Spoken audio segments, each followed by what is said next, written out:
নবীজি বলছে যদি কেউ ক্ষমা চাওয়ার পরে কোনো কেউ যদি ক্ষমা না করে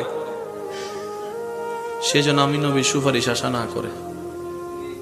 খুব মারাত্মক কথা, কিন্তু সেজন্য নবীজি বলছেন, হে আমার উম্মত, যা জামিলা হয়েছে, যার সাথে হয়েছে, তুমি ক্ষমা করে দাও, তুমি ক্ষমা করে দাও।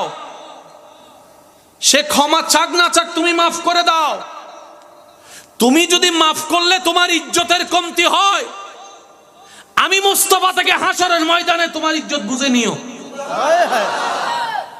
বিশ্বাস করেন, প্রতিশোধের যতটুক শান্তি তার চাইতে বড় শান্তি হচ্ছে মাফ করে দেওয়া। আমাকেও বলার দরকার নাই, কাউকে শোনানোর দরকার নাই।